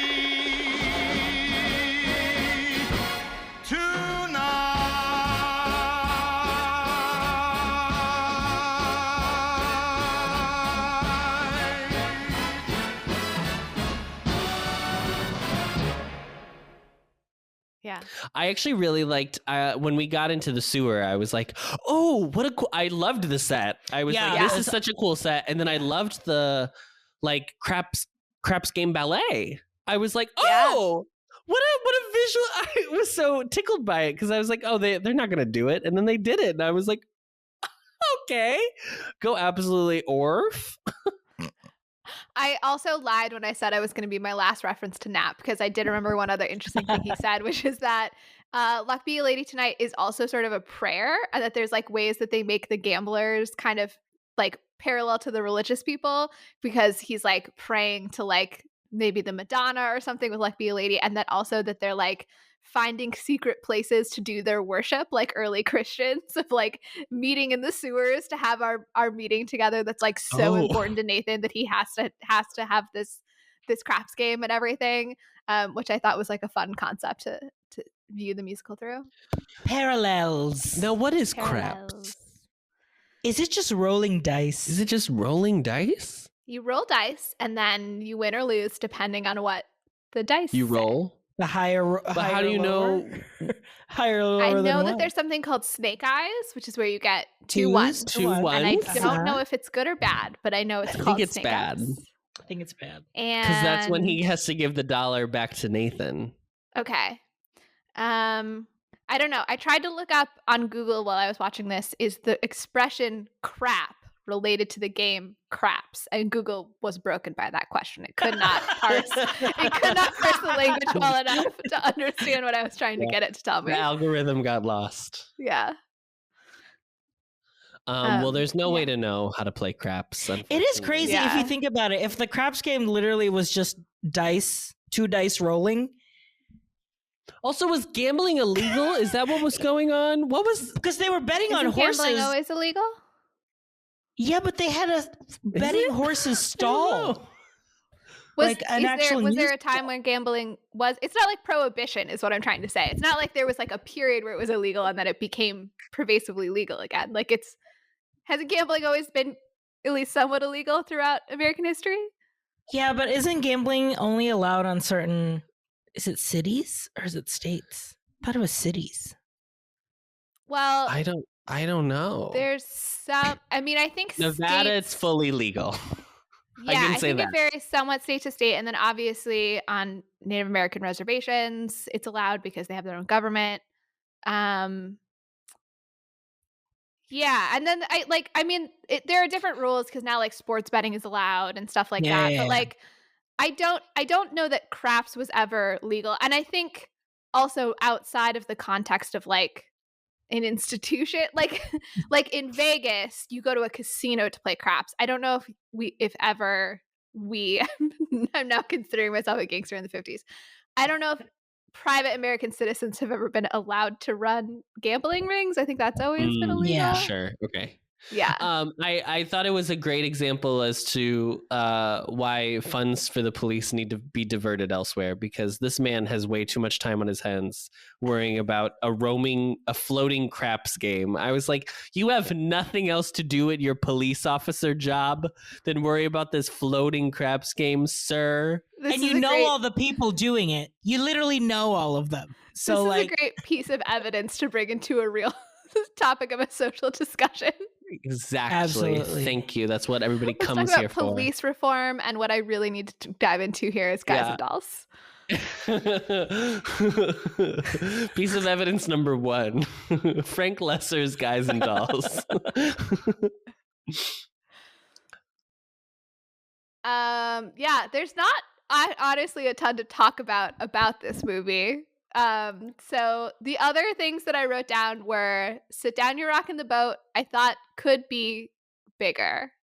I think it's better on stage. It's better on stage. Yeah. Yeah. There's more to play around. When you mentioned the whole gospel-y from the All Black revival, it feels like that is the like big gospel number, at least from it's a revivalist like sounding song. Yeah. So like it's definitely missing that. I mean, even from the movie, it was just like that one shot of the angle, and it's like him singing standing upright in the front, and then the different gangsters just standing up and down, you know. Yeah, this movie is not one that I would say on the whole characterizes dance well, if we want to include this in our discussion of dance movie. There are moments, I feel like. Yeah, I mean, I think the opening, and I also think that the craps ballet in the sewer ballet. I think those are both really good capturing the dance. But I would say the thing about the opening, I mean, it is technically dance. I don't want to take that away from it, but I almost want to say it's more of a pantomime. Like the way the way that they're like, yeah, it's like living in it's in a liminal space. One could say between those two. Love that word. Space. I want Adelaide to do a burlesque number about liminal space. Yeah. I'll play here. Let me play a little bit of Sit Down, You're Rocking the Boat. And I said to myself, sit down, you're rocking the boat. Said to myself, sit down, you're rocking the boat. And the devil will drag you under with a soul so heavy you'd never float. Sit down, you're rocking the boat. Sit down, you're rocking, sit down, you're rocking the boat. Sit down, you're rocking, sit down, you're rocking the boat. Sit down, you're rocking the boat.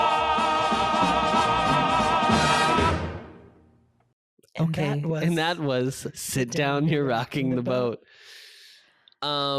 Should we talk about, I mean, we've discussed it. No. Should we talk about it? We've discussed it before with Christmas on the Square, but should we talk about Christianity in America? Yeah, let's do it. I'm always down for some Christianity. When Adam was doing research and he realized that the Save a Soul mission was based on the Salvation Army, it was as if he realized that I was so floored. He was so floored. He was like, it's the Salvation Army. And I was like, yeah. That's why they're called like Sergeant and General. I was like, generals. In fact, was surprised when I watched this because I always think it is literally Is the the Salvation Army, They're and I'm also like, in save red. a soul. Yeah, it's Yeah. like it's a pretty clear one-to-one It's there. very clear. No. Well, I've also only known Salvation Army as just like Santa Clauses that ring bells. Mhm. So, fine. But just in general, I do think like I liked that this movie. I kind of said that earlier, but I liked that this movie did not pick a side which one was correct. I liked that because they both come together. It's like it's really centrism that's really the greatest American asset we have. Here I go, getting canceled again. Centrism expressed through heterosexuality. Yes, That's the here American we go. dream. Heteronormativity, absolutely. This episode was brought to you by Amy Klobuchar. Thank you, Amy, for sponsoring this episode. I'm imagining a presidential ad that just says centrist heterosexual at the end of it. Paid for by the centrist heterosexuals of America. Centrist heterosexuals of Minnesota. Yeah, Marlon Brando and Frank Sinatra are, a real one-to-one for Amy Klobuchar and Pete Buttigieg. We could have had it, America. You could have had it. I'm extremely tempted now to turn the closer into cast this using Democratic presidential from 2020. Done. Oh my god. But I did. I also thought it was like the other thing that I thought too. The way they were able to, because you shouldn't really, especially in the 50s, you shouldn't be able to like point out Christianity and be like, it's not all that it's cracked up to be, which is kind of what this movie is like saying. But I thought this movie did a really, like the script did a really interesting thing of like the way they talk about the people who sin are they refer to them so like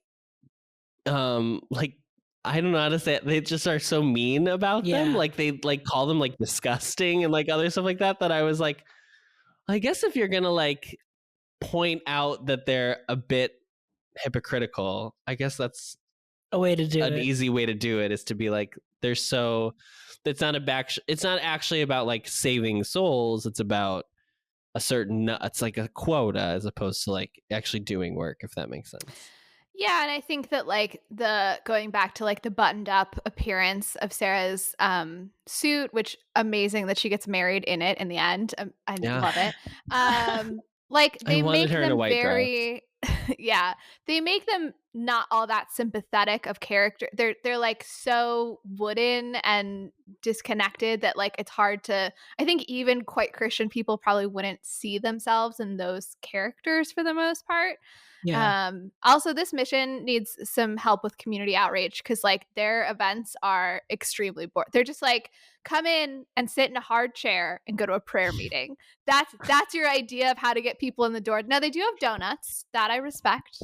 I like a donut. Donuts and coffee, absolutely. But it's like they're like I don't know what to do. I keep going in the street and telling people to come here and pray instead of gambling, and they're just like not interested. And it's like yeah, bud. Like, could you think of any other activities you could be doing in the mission? Active programming? Could you? I thought it was crazy that their prayer meeting is at like midnight on a Thursday. I was like, what? That I did think actually was the one I was like, okay, we're thinking a little bit creatively about how to reach the community because I feel like at midnight might be a time when you're like, I've made some bad choices tonight already, and maybe I need to like rethink I need to pray. You know what I mean? I've already lost so much money gambling. I need if to. If you're in the gutter at 11:30, maybe a midnight prayer meeting sounds like a good idea. And a hot fresh coffee and donuts. A donut at midnight. A donut I at midnight. Say no. A sour cream donut at midnight. Those donuts aren't fresh. No, those donuts are not fresh. That's true. Yeah. But they are free. It was the same prop donuts for the entire movie. Also, the fact, this is another great thing.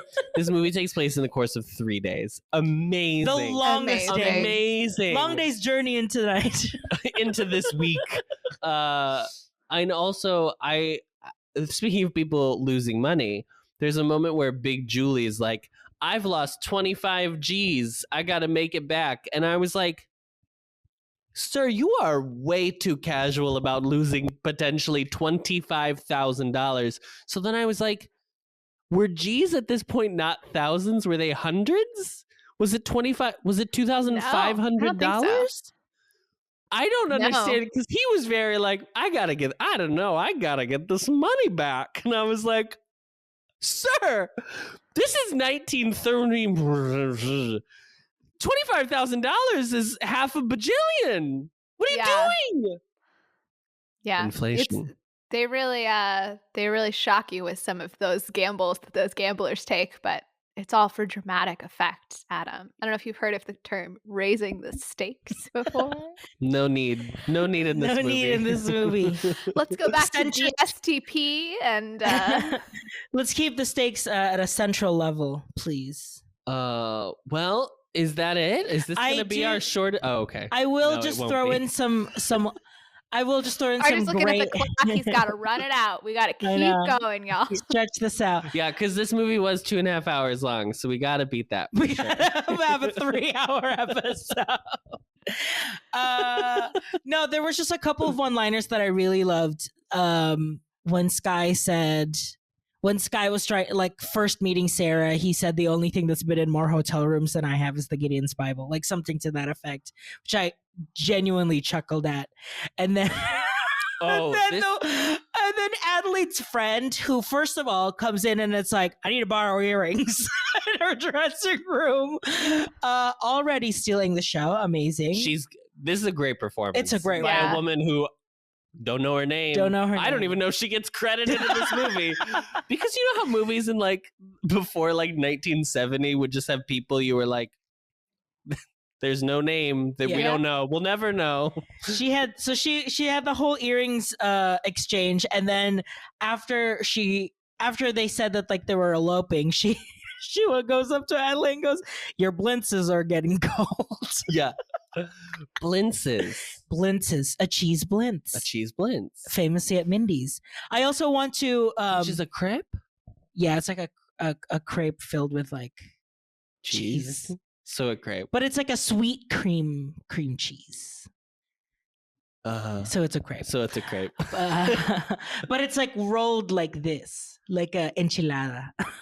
Rather than folded in triangles like a crepe. Oh, okay. Yeah. I also told Adam this week on RJ's Food Rock. He's making I was cheese I need to make Mindy's entire menu: strudel, cheesecake, blintzes. No, what was the other thing? He asks for something at the beginning and they're out of it, and the waiter's like, Danish. Either get the cheesecake or don't. I don't care. He asked for a Danish. A Danish. And he's like, the Danes all took him or whatever. Oh, yeah. The Danes are on a holiday or something. Yeah. It's a holiday in Denmark. It's just such good one-liners. Good one-liners. I just love the power of a good one-liner. If you have a knack for good one-liners, you could win RuPaul's Drag Race. Oh, absolutely. 100%. So people have done it before. People will do it again. Yeah. Mm-hmm. Great. I do want to. Can we talk about? I feel like we haven't really touched on this fight. This is the last thing I want to talk about. Oh, the this Havana fight. Havana. Did you see it coming? You've seen this movie before, right, Molly? I don't think I'd seen the movie. I think I'd just seen bits of the movie, but I've seen the musical a few times. Is there a fight in the musical? Yes, there is a fight. Oh, there is? Yeah. This felt okay. I'm very surprised by that because this felt like something that was like, oh, we're in a movie, so we can do a whole No, I remember in probably not this in our high school production, it was a choreograph, very Spanish Rose from Bye Bye Birdie, it's dancing that gets too carried away, and then she stylized fighting, punching, sure. Which I think the only thing that I was super weird about was that it was not scored at all, so it was just silent, and then the sound effects of things being thrown, chairs being thrown at people. Yeah. I mean, I will say the one thing that if they do make a new version, they're gonna have to address is the representations of people of color and like using Cuba as a stand-in for like place with more free sexuality, right? Like that's not great. But it's the one thing that feels like you really have to change. Like I said earlier, I feel like the gender stuff is like yikesy, but in a winky way that you could pretty easily play it off. I will say too, speaking of Havana, he was like, I'm picking you up at noon, and then they were like in Havana, and I was like, how long is a flight from New York to Havana? What's going on?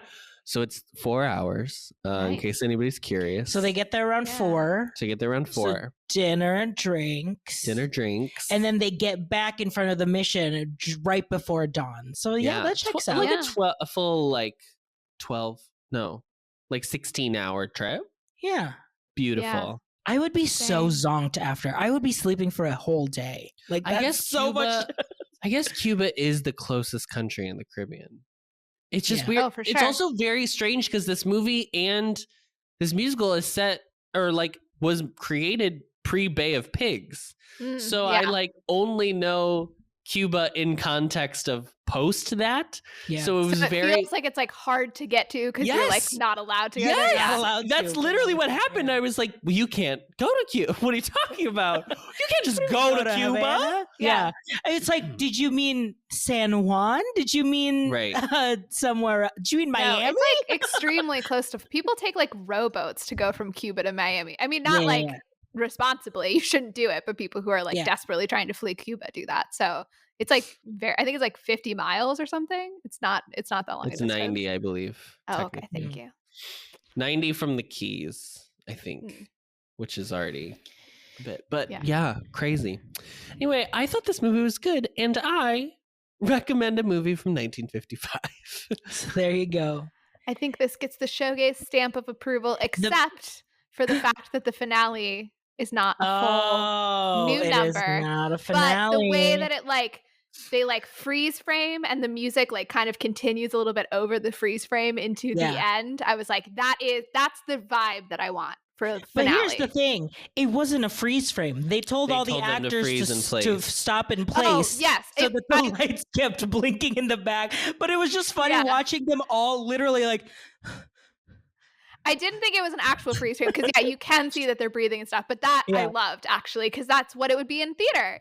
Would be like freeze, but produced through the actors' bodies. So there was a weird kind of like it's the improv game Freeze.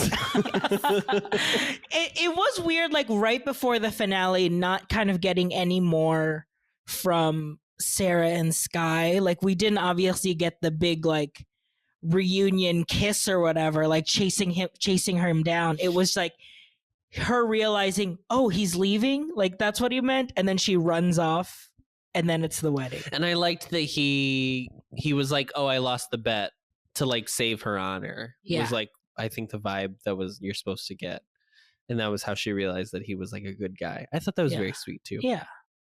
But I felt like it was just very like, this is clearly a movie of its time because it's that like the action is happening somewhere else, of like you're left to assume that like they made up because you're about to watch them get married, which I do wish that I love that she wore what she was wearing, but I do wish she also got a dress because Adelaide got a dress. Yeah, it would have been nice to see that. Also, the fact that they literally do the double wedding in Times Square. And they iconic. They're like, traffic is heavy at this time of day, so we're not going to do this quick. Keep it quick. I know. It's so funny. That's that George M. Cohan fake statue that was like next to them anytime they were out in the like square. So good. Mm-hmm. A real barrio, you know what I mean? A real neighborhood, Times Square. Yeah. In the Heights, are you listening? In the Heights, are you listening? A sense of community. Just curious, Molly, when are we going to talk about the current status of Guys and Dolls? The remake? Rights? Is that what you're... Oh, yeah. Do we want to talk about that quick before we do the critical response? So I was just like looking up Guys and Dolls to look at like who the actors were and stuff, and then Google suggested remake. I don't know enough about like movie production to know how certain this is if they're at this phase of it, but Sony has the rights to it. and they have hired Bill Condon to direct, who is known for he directed the Beauty and the Beast remake. He wrote and directed Dreamgirls. I don't know if that means he wrote the musical as well, or if he like did the screenplay. Yeah, the adaptation. Yeah, the adaptation. Did the screenplay for the Chicago film that won the Oscar, and he co-wrote The Greatest Chicago Showman. film. I was trying to say it in a way that made it clear that it's not the musical Chicago. Yes.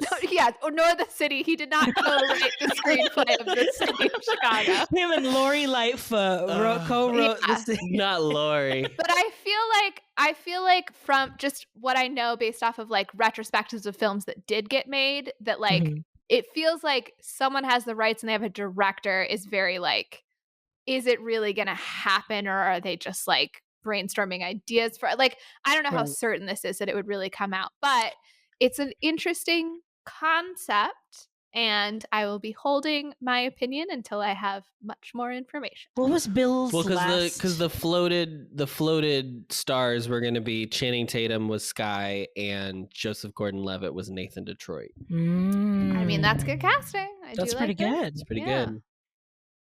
What was your question? I was just gonna say, like, what was the last major thing that Bill Condon did? I think Beauty and the Beast. Oh, right. Which I believe that you told me at the time that you had a friend who said that was a perfect film. So, yeah, still our friend. Still our friend. Yeah, we don't agree on film. We don't agree on movies. So we'll just leave it at that. But yeah, he doesn't listen to this, so it's fine. It was the highest grossing movie of that year too, which was also crazy.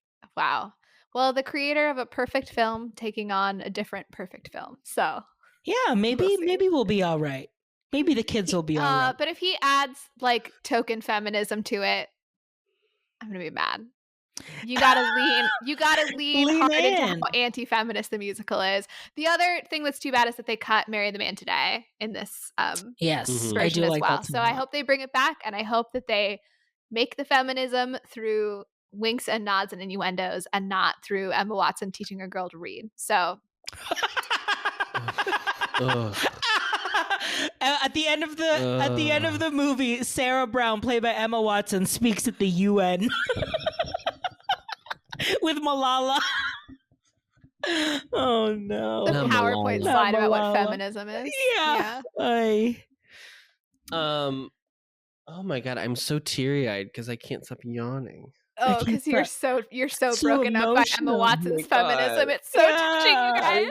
The way that the girl didn't know how to read, and she then retired from acting. And she made the laundry machine, but like the people broke it because they were just mean. And I can't. You remember way more about the live action Beauty and the Beast movie than I do. I've never seen it. I've just watched video essays criticizing it. Did What's Her Face do one for that? I think it's a Johnny Nicholson. I think that's why it's in my brain. Yeah. I feel like it's also a joke she keeps repeating, where she'll like just show you the laundry machine again throughout the video. Yeah.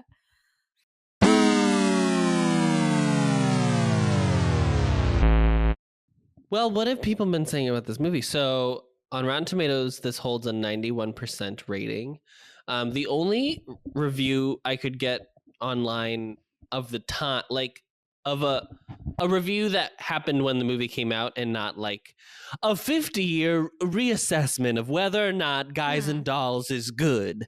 So the only one I saw was a Variety review, in which the review was by Variety staff. So not even a named person wrote this. Nobody gets credit for anything in the 50s. The 1955 algorithm wrote this. And here's the pull quote I wanted to use. Vivian Blaine is capital in her original stage role. Capital. I agree. Capital. When did we stop saying capital? How did that happen? Joe March tried to make it happen, and we didn't. More people should listen to Joe March. Yeah. Yes. We're gonna start saying it. Yeah. For the Joes of the. For the Joes. For the Joes listening. But on Letterboxd, Vincent the people's voice. Letterboxd. Yeah, the people's voice. User named Vincent Price was 6'4". Great username. gave it 4 stars and said, Marlon Brando can't sing, but who cares? The set design, the colors, Gene Simmons getting into 30-person brawls in Cuba. What a film! Did Adam write this? It was me. I wrote it. I Am Vincent Price was 6'4". Jesse gave it 3.5 stars and says, this feels like the longest movie ever made, but it also just makes me feel happy. Which is great, because I will say this is a very long film. It was pretty. Yeah, There was my mom called in the middle of the film. Hello, Mom. And I was like, oh, we're watching Guys and Dolls. And she was like, oh, are you doing that for your podcast? And I was like, yeah. And she was like, okay. And then proceeded to talk to me for like a half hour. And when we started back the movie again, I was like, oh, there can't be that much left. There were 40 minutes left of this film. I was like, this is actually very funny because also my mom called me in the midst of watching this because mom senses just knew Moms like, know. ooh, Guys and Dolls are playing. It's because my mom and sister and I talk every Sunday, and we like hadn't figured out what time we were gonna talk, so I just started the movie and decided I'd pause it whenever they called me. So I also paused for like an hour and a half long conversation. At what point did you pause? Do you remember? I was like only 15 minutes in. They were in Mindy's eating cheesecake. Yeah. Okay. Mine was, my mom called during the Sky Masterson Adelaide scene. Oh, okay. In the dressing room. In the dressing room. She did have notes about the podcast. We can talk about that off mic. Rita wanted to say that she's really impressed with your production work, Adam. She really appreciates all of the songs you put in and feels like you timed them very well. So, even the ones that we were told to stop by Anchor because Taylor Swift wanted Swifties us to came stop. for Taylor us. Swift. Oh my God. Our podcast got reported for just playing the clip of Taylor Swift singing Macavity and no other parts of the musical Cats. So we know it's Taylor Swift. An episode. No, you didn't. An episode in which we play, I think, 8 songs from Cats, the musical. So that was wild. Yeah. Yeah, but we got to save it because we are doing. This is a review. We are doing reviews. We're reading. I'm sure that Rita will be happy to represent us as our attorney if Taylor Swift brings Oh my us God, I forward. forgot. Absolutely. Absolutely. And then my favorite review is from Lara P. She gave it 3 stars and said, Guys and Dolls in this economy, which is not a review, but it is funny. Yeah. Great. That's good.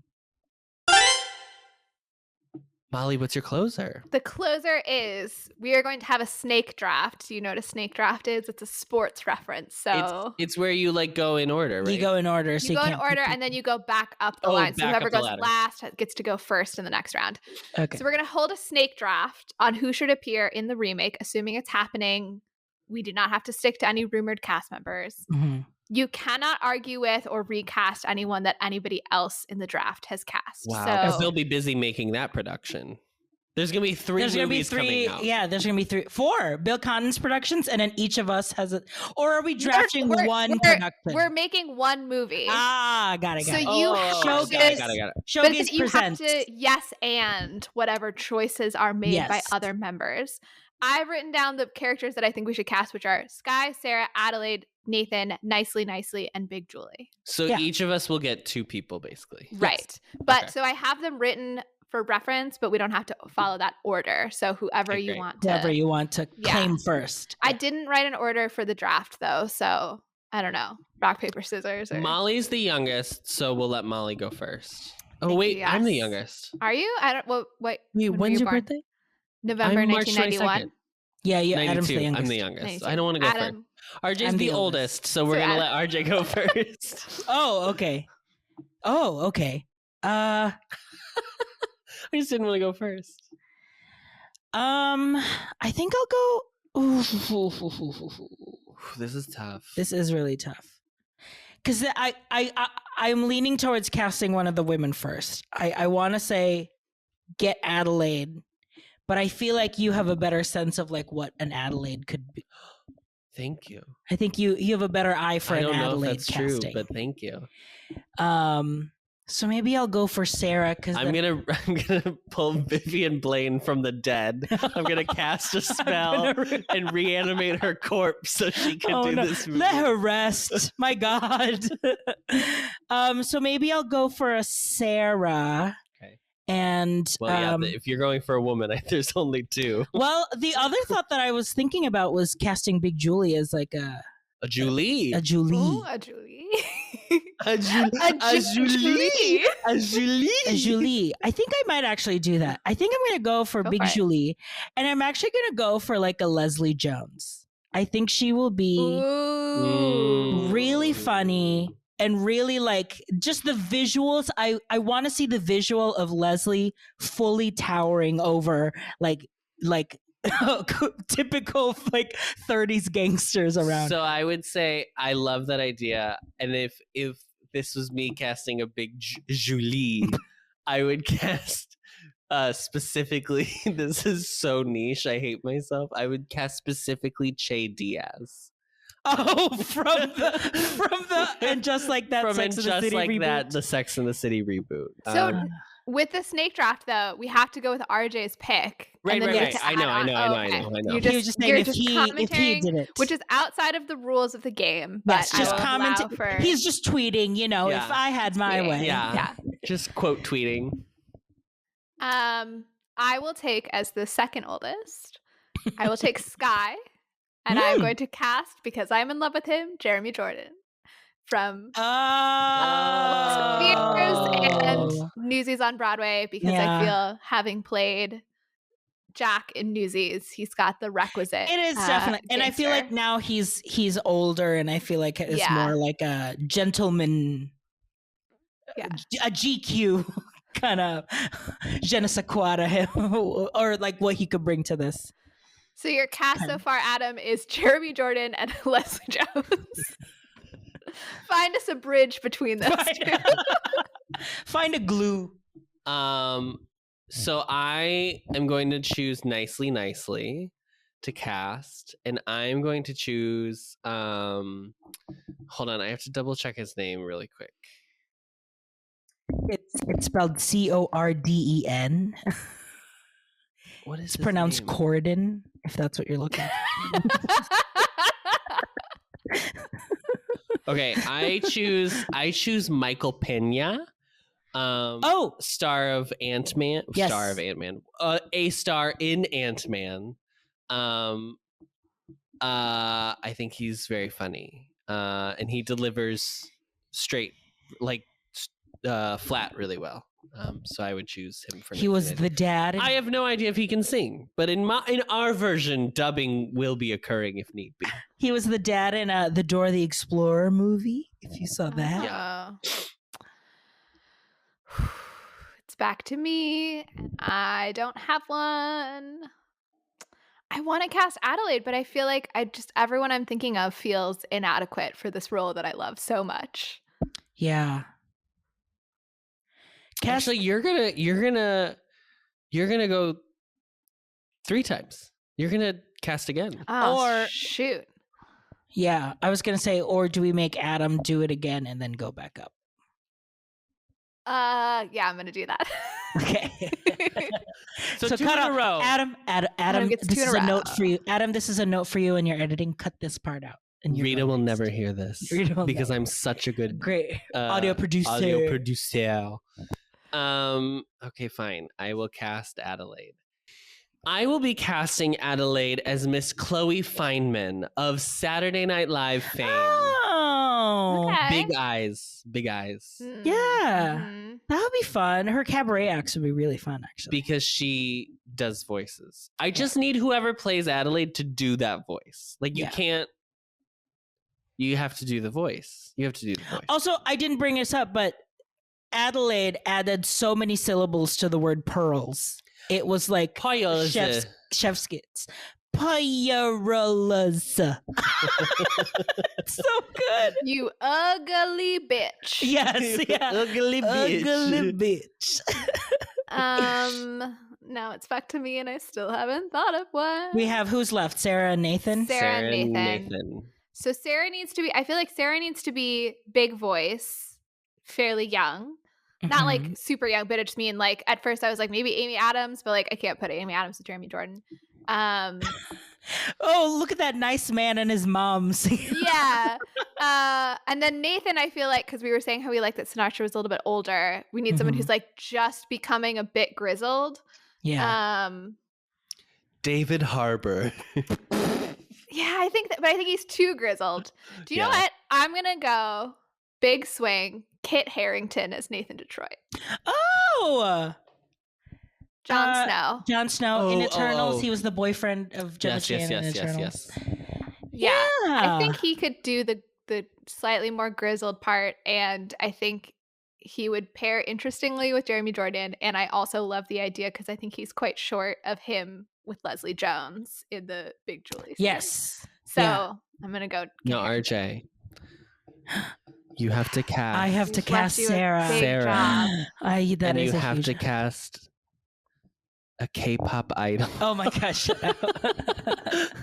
I have to give basically like ingenue fulfills the role of like the ingenue, right? Yes. But yeah, because she's really not a typical ingenue, to be clear. But has like a little bit more of a dynamic to her, or a dynamism. Yeah, I think the role calls for someone who is charismatic because what it's asking her to do is be very stiff. You need someone who's like interesting enough that you care about her past that, right? Yeah. Oh, it's all writing on you, RJ. I know. Our favorite, it's the linchpin of our favorite Condon performance in this movie was Gene Simmons. So it was big footsteps. Okay, can I do the little brainstorming session? Yeah, absolutely. So like, I do want to throw Ariana DeBose out there because I think she's very talented, but I don't know if she may come off as a little too strong. But she does a really great job in Schmigadoon of kind of doing where she that. plays the same character. Plays that same role. So I feel like she would be a good option to throw in there.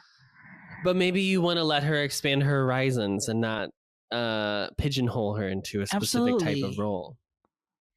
Yeah, but I mean, Anita was pretty different. And also the bullet in Hamilton. I'm just saying, it's not like she's only played.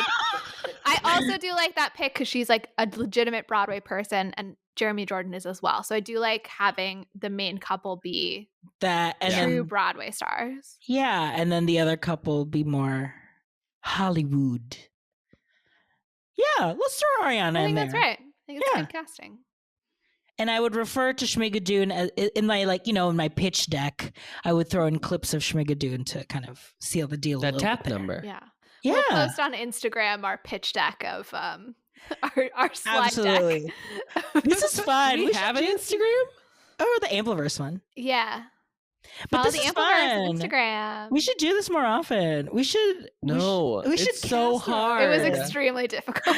I know, but it's fun to kind of every time I write the closer, and I never think, maybe think about this question ahead of time so you're ready when it goes up on the podcast. Before we recorded, Adam was like, "Oh, Molly wrote a closer," and then he told me about it, and I was like, "Oh, that's fun." And then we both didn't think about it. I should actually say every time that I do write the closer, not that I write the closer every time, because we all know that I'm at about a 75% rate so far. Okay, in 4 minutes, because that's when we hit 2 hours. Can we cast these 6 characters as using the 2020 DNC yes, candidates? Okay. So Beto. Sky is Booker for sure. Cory Booker, Sky Masterson. I'm gonna say Sarah. This is a swing. This is a huge swing. Sarah has to be what's her name from Hawaii? Tulsi Gabbard. Correct. Adelaide is Marianne Williamson. Wait, who did you say first, Molly? Cory Booker as Sky Masterson. Oh, it's Cory Booker, Sky Masterson. Yeah. Dating Rosario Dawson or married to Rosario Dawson. I think so. Engaged. Yeah. Nathan, slightly grizzled. This is when it gets difficult. One of the Denver, not Hickenlooper, but the other one, not Kasich because that's Ohio. I think Julian Castro as Nathan. Yeah. Sure. Yeah. Absolutely. Julian Castro. Oh, or Beto O'Rourke, and it's just sort of like ironic that he like is meant to be a person people respect. You know what I mean? Yeah. Sure. You know, he's giving it another go and Governor. So And you know. avoiding his wife is like in line with the character. So maybe actually Beto is the right choice. I would actually. I mean, don't like Beto O'Rourke. I don't know if you guys can tell. I would say like I feel like Julian. Now you're thinking about it, could also be a good Sky too. Yeah, maybe Julian is Sky and Beto is Nathan. Beto is Nathan. Yeah. And Corey is nicely. Oh, okay. I can get down with that. Yeah. And Elizabeth Warren as Big Julie. Obviously. No one else. Nancy Pelosi is teach a girl to read. That I would be okay with. my Yes. Well, what a nice memory lane. And Kamala Harris as the woman who tells her friend her cheese braces are cold. I need some earrings. I need some earrings. Diamonds or pearls? Do not come. Do not come. Kamala Harris in Havana telling Sarah. Oh my God, that's so funny. Tulsi Gabbard is Sarah. It's truly so perfect. It's such a good poll.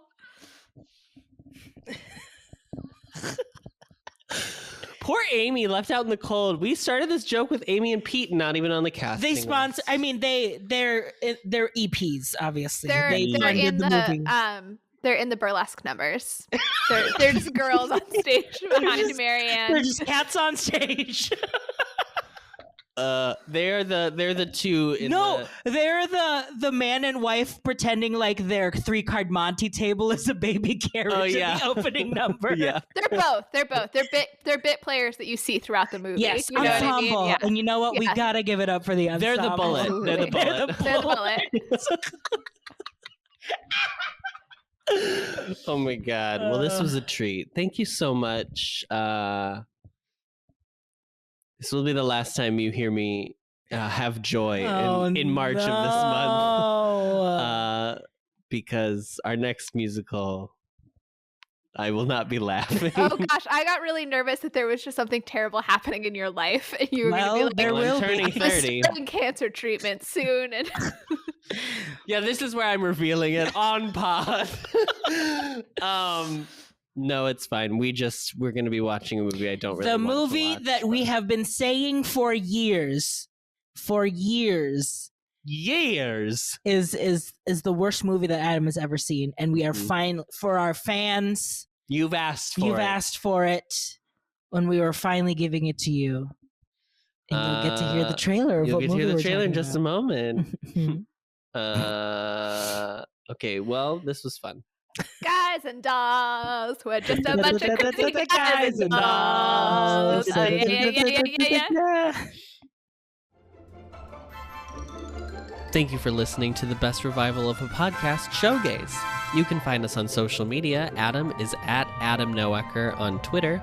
RJ is at RJ Food Rocks on Instagram. And Molly is at Molly Matiny on Instagram. This episode was edited and mixed by Adam Noecker. This has been an Ampliverse production. You can find our show page and more information at theampliverse.com. If you'd like to send us your own takes on the movie we just watched, reach out to us via email and we might read it aloud on the show. Our email is showgazemoviemusical@gmail.com. Don't forget to follow us on Apple Podcasts or wherever you find your podcasts. And as always, rate, review, and subscribe to help others find the show. And now, as always, the show must go on, so stick around to hear what we're going to be watching next episode.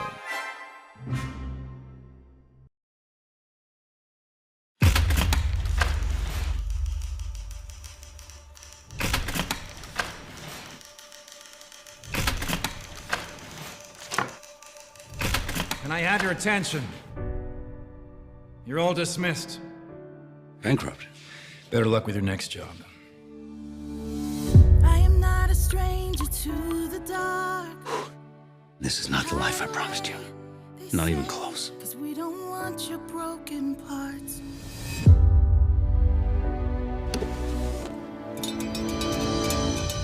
Girls, I think I've had an idea. Look out, 'cause here I come. And I'm marching on to the beat I drum. P.T. Barnum. At your service. I'm putting together a show. And I need a star. Every one of us is special. And nobody is like anyone else. That's the point of my show. Ready? Showtime.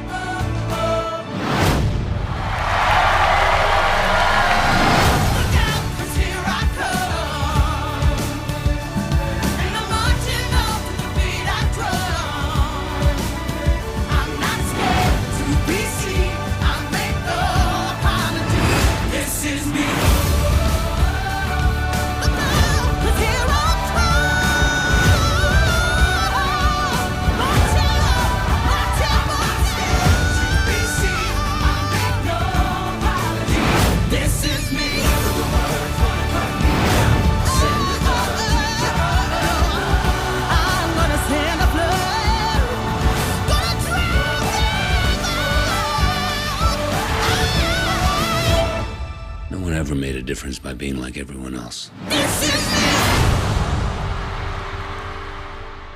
I can't just run off and join the circus. Why not? I mean, you clearly have a flair for show business. For show business? Mm-hmm. I've never heard of it. Because I just invented it.